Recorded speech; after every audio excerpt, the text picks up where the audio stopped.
နှစ်ထောင်ရှော့ပေးလိုက်တာပေါ့နော်အဲ့ဒီအချိန်မှာကောင်မလေးကပတ်စံလွှဲပေးလိုက်တဲ့အချိန်မှာပထမဆဆတုန်းကလွှဲပေးလိုက်တဲ့3000လွှဲပေးလိုက်တဲ့နာမည်မဟုတ်ဘဲနဲ့နောက်တနေရာမှာထပ်ပြီးတော့လွှဲခိုင်းတယ်အဲ့လိုပြောပြီးတော့သူ့ကိုဆိုင်ကယ်လာမပို့သေးဘူးပတ်စံလွှဲပေးလိုက်တော့လဲနောက်ထပ်ဆိုင်ကယ်ပကံဆိုပြီးတော့ဆိုင်ကယ်ပကံလုပ်ဖို့ဆိုပြီးတော့1000နဲ့မှ2000ထပ်ပြီးတော့လွှဲခိုင်းတယ်အဲ့လာနဲ့ကောင်မလေးကလည်းထပ်ပြီးတော့1000နဲ့2000ထပ်ပြီးတော့လွှဲပေးလိုက်ရတယ်လွှဲပေးပြီးတော့တဲ့ဆိုင်ကယ်ကိုမပို့လာသေးဘူးနောက်ထပ်အားလုံးပဲမင်္ဂလာပါခင်ဗျာကျွန်တော်တို့မြန်မာသုတ channel မှာကြိုဆိုလိုက်ပါတယ်ခင်ဗျာဒီနေ့ဒီဗီဒီယိုမှာဆိုရင်ဖြစ်ကျွန်တော်တို့မိတ်ဆွေတို့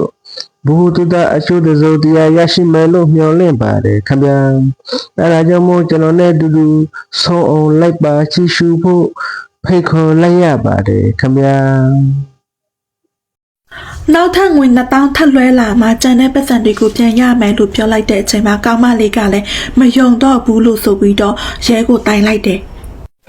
မင်္ဂလာပါဒီနေ့မေလာပြောပြမယ့်အကြောင်းအရာလေးကတော့ထိုင်းမှာဖြစ်သွားတာဒီဗီဒီယိုထဲမှာဆိုရင်တော့ထိုင်းမလေးတစ်ယောက်ကနေပြီးတော့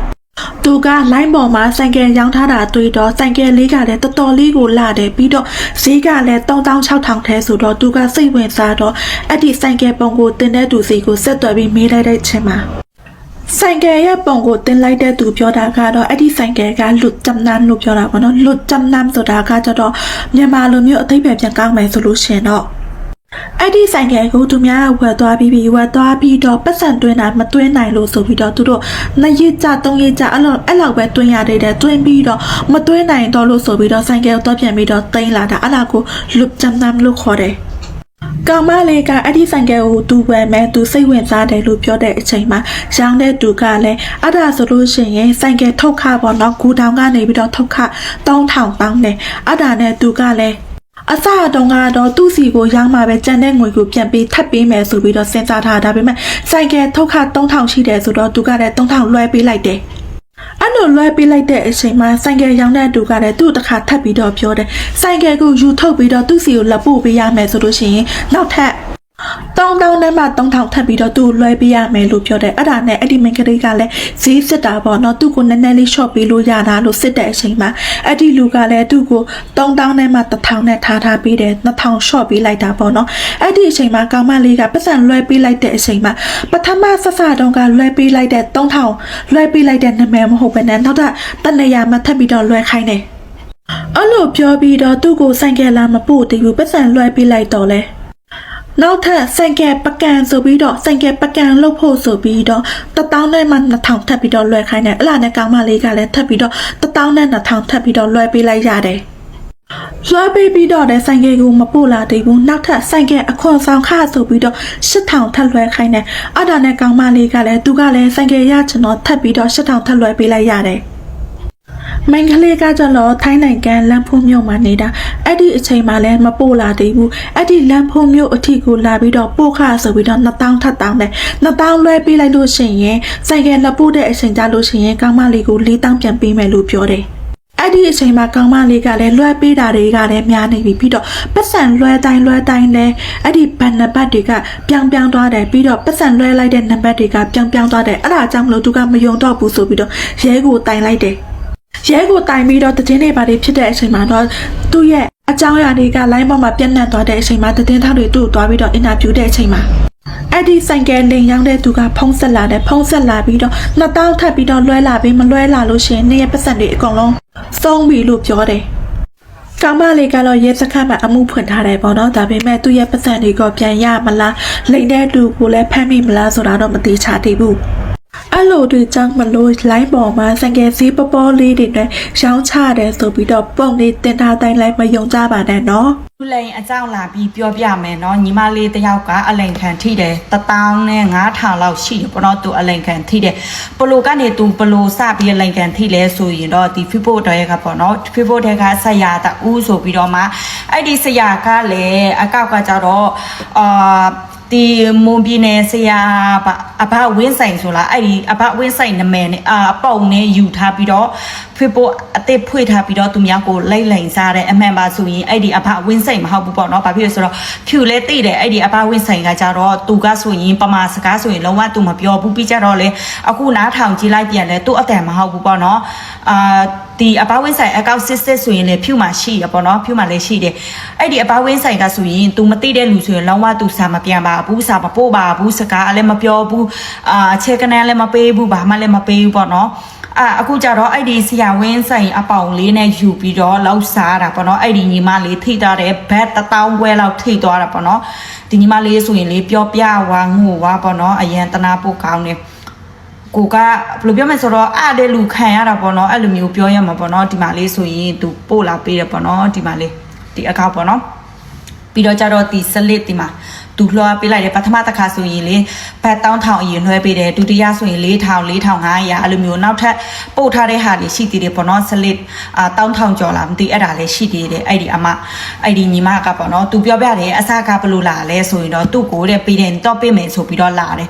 ညီမလေးကတဲ့ကန်နေနေတာအိမ်တောင်ရေးမကောင်းဘူးတဲ့ညီမလေးကိုတဲ့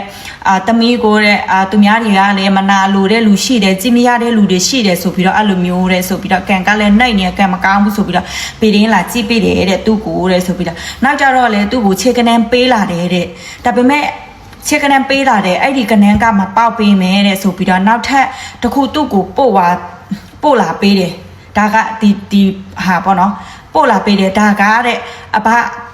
ထိုးထားပေးတယ်တဲ့ဆိုပြီးတော့တမီအတော့ပေါ့နော်သူပေးထားတဲ့ကနန်းမဟုတ်ဘူးနောက်ကနန်းတစ်ခုသူပို့လာပေးတယ်ဒါကတမီပေါက်သွားတယ်အဘကိုယ်တိုင်ထိုးထားပေးတယ်ဆိုပြီးတော့အဲ့လိုမျိုးလာလိမ့်တယ်အဲ့ဆိုရင်လည်းခြေဘိုး1000ပေးရမယ်ဆိုပြီးတော့အဲ့ညီမလေးကယုံကြည်ပြီးတော့ပေးလိုက်တယ်ပတ်1000နောက်ကြတော့လေတဲ့ဆိုပြီးတော့တဲ့ဒီချေပေါက်ထားတဲ့ဟာကောင်းရှင်ခဆိုလားမသိပါဆိုလားမသိပါခလည်းမသိဘူးအဲ့ဒါလေးကိုနောက်ချက်9500ပေးရမယ်ဆိုပြီးတော့အဲ့ဒီညီမလေးကလည်းထပ်ပြီးလွှဲခိုင်းလိုက်တယ်သူ့ရဲ့တသေးကိုပေါ့နော်သူ့တသေးနဲ့သူ့တငယ်ချင်းကိုထက်လွှဲခိုင်းလိုက်တယ်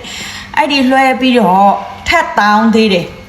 အဲ့ဒီအရှိမဆိုရင်ကြော့ပွဲတို့ဘာပွဲတို့ဆိုပြီးတော့လဲအဲ့ဒီညီမလေး1000ကျော်4000ဝန်းကျင်လဲထက်လွှဲထားပေးပြီးပေါ့နော်အဲ့ဒါထက်တောင်းတယ်အဲ့ညီမလေးကလည်းတငယ်ချင်းကိုပြောပြတယ်တသေးကိုပြောပြဆိုပြီးတော့တသေးကအလင်ခံကြည့်နေပြီးနင်းလဲဆိုပြီးတော့ထက်မပေးနဲ့တော့ဆိုပြီးတော့အဲ့လိုမျိုးပြောတာပေါ့နော်အဲ့ဒါညီမလေးကလည်းအဲ့ဆိုရင်တဲ့အဲ့ဒီပေါက်တဲ့ပတ်စံကညီမမယူတော့ဘူးဆရာပဲယူလိုက်ဆိုပြီးတော့အဲ့ဒီသူလွှဲထားတဲ့ပေးပတ်စံကိုပြန်ပြီးတော့လွှဲပေးပေါ့နော်ဒါပေမဲ့အဲ့ဒီသူကဘာပြောလဲဆိုရင်တော့တမီတို့ပတ်စံကဘာတို့မစားရက်ဘူးတဲ့ဘလို့စားရက်မှာလဲတဲ့ဆိုပြီးတော့တမီတို့ပတ်စံကအပမစားပါဘူးအပမစားရက်ဘူးအပမယူပါဘူးဆိုပြီးတော့ပြောတော့ပေါ့နော်သူအဲ့လိုမျိုးပြန်ပြောတယ်မစားရက်ဘူးပါဇက်ကပြောသေးတယ်မစားရက်ဘာလို့မို့သူများကိုလိုက်လိန်စားနေရလဲနင်စားထားတာ1000ကျော်ရှိပြီလေအခုသူများပတ်စံကိုနေမစားရက်လို့ပြောနေမရှက်ဘူးလားယောက်ျားဖြစ်ပြီးတော့ထမိန်ဝတ်တင်တယ်နေသိလားအခုကြတော့လေအဲ့ဒီလွှဲပေးလိုက်တယ်သူတသေးမှသူတငယ်ချင်းဘန်ဆိုရင်အပိုက်ခံထိတယ်ဘာဖြစ်လဲဆိုတော့တီဘန်သူတို့လွှဲပေးလိုက်တဲ့ဘန်ကကြားဖြန်ဘန်ဖြစ်နေရနာမည်ကဘာလဲရန်ဒါဆိုလားမသိမင်းကလေးနာမည်ပေါ့နော်နာမည်ကနှစ်ဘန်လုံးကအပိုက်ခံထိတယ်အဲ့သူတသေးမှရောသူတငယ်ချင်းရောဘန်ရောတော့လေဘန်ကအပိုက်ခံထိတယ်ပေါ့နော်ဘာဖြစ်လဲဆိုတော့တီကြားဖြန်နဲ့ပတ်သက်နေရလားမသိဘူးဆိုတန်တရားရှိတယ်သူတို့အပိုက်ခံထိတယ်ပေါ့နော်ဘာဖြစ်လို့ကိုကပတ်စံတော့လွှဲလိုက်လို့ပေါ့နော်အဲ့ဒါလေးကိုပြောတော့စောက်ပါစားကြီးကပြောတော့စားမရဘူးအဘသမီးပါညာဆိုပြီးတော့နင်စားအခုနေမျိုးစိုးထားလေပြီးကြတော့လေအဲ့ညီမလေးကိုချိန်ချောက်ထားတယ်ပေါ့နော်အဲ့ဒီညီမလေးကိုပါချိန်ချောက်လဲဆိုတော့နင်းနေတဲ့နေရာပမာလဲတဲ့ပို့လာခဲ့တဲ့ချက်ချင်းကလူလွှတ်လိုက်မယ်တဲ့ငါလာခဲ့မယ်ဆိုပြီးတော့နေတတိစီနေလာခဲ့လေငါနဲ့မတွေ့လို့နော်ငါနဲ့ထိရင်တော့အဲ့လိုမျိုးငါ့ကိုလာလိန်ကြည့်လိုက်တကယ်ပဲနော်ဒါကကြတော့ကိုအဲ့လိုကိုခံရတာပေါ့နော်အဲ့ကြောင့်မို့ပလိုပဲလာပလိုသူတို့ပလိုဖြာရအောင်ပဲပလိုပဲပြောပလိုဟိုတင်းမဖြစ်တီလိုမျိုးတွေကမယုံနဲ့လို့ပေါ့နော်ဘယ်ချေကနေမှမယုံနဲ့ဘယ်အဘမှမယုံနဲ့ဘယ်ဟိုတင်းကမှမယုံနဲ့နော်အခုခက်တဲ့လူလိန်တွေကတအားပေါ်တဲ့ခက်ဖြစ်နေတာအဲ့ညီမလေးဆိုရင်လေဖြူကိုပြောပြရင်ပြောပြလိုက်သူငိုဝါလိုက်ပေါ့နော်ဘာဖြစ်လဲဆိုတော့ဘတ်1000ကျော်တောင်မှဆိုတော့စဉ်းစားကြည့်လိုက်ပေါ့နော်ဒီမှာလေးသူအတန်ပို့ထားတာအများကြီးပဲပေါ့နော်သူပြောပြထားတာဒီမှာလေးပေါ့နော်မကြည့်နော်မဟုတ်သူပြောပြထားတာပေါ့နော်တကယ်ပဲ တီလူလိုင်းတွေကလေခုခေတ်တွေကတိလားတီလူလိုင်းတွေကိုတီလောကကြီးမှာဟိုရှိနေတာတီလူကောင်းနေဆိုရင်လောကကြီးကိုအစောကြီးထတ်သွားရတယ်စုံတီအလူလိုင်းတွေကဘာဖြစ်လို့ရှိနေရလဲမသိအဲကြောင့်မို့ဘောနော်အခုခေတ်တွေကကြတော့လေဘယ်လိုပြောမဆိုတော့ကောင်းတဲ့လူတွေကတရားမှမရှိတော့ဘူးမကောင်းတဲ့လူတွေပဲဒီလောကကြီးမှာအသက်ရှည်နေရကောင်းတဲ့လူဆိုရင်အစောကြီးလောကကြီးထဲမှာထွက်သွားနေရပြောရင်းနဲ့ကိုနားထောင်သူပြောပြရလေပြီးတော့ကျတော့ဟိုကအတန်ပို့တော့ကိုနားထောင်နေတော့မှအသားတွေဆက်တုံနေတိလားဒေါသတွေထွက်တယ်တိလား ကဲလူချင်းမင်းတို့ဒီဗီဒီယိုကြည့်ပြီးဆိုရင်ဖြစ်ဘယ်လိုမျိုးတော့တတ်ချင်ပါလဲခင်ဗျာကိုယ်ထင်ကိုယ်နေကိုယ်ခိုင်ချက်ကိုကောမန့်မှာရေးသားပေးလို့ရပါတယ်ခင်ဗျာကျေးဇူးပေးတဲ့တယောက်စီရဲ့ကိုကျေးဇူးအများကြီးတင်ပါတယ်ခင်ဗျာနောက်ဆိုကျွန်တော်တင်ရဗီဒီယိုလေးမလို့တက်ကြည့်ရအောင် subscribe follow လုပ်တော့ပေးလို့ရပါတယ်ခင်ဗျာကျေးဇူးတင်ပါတယ်ခင်ဗျာ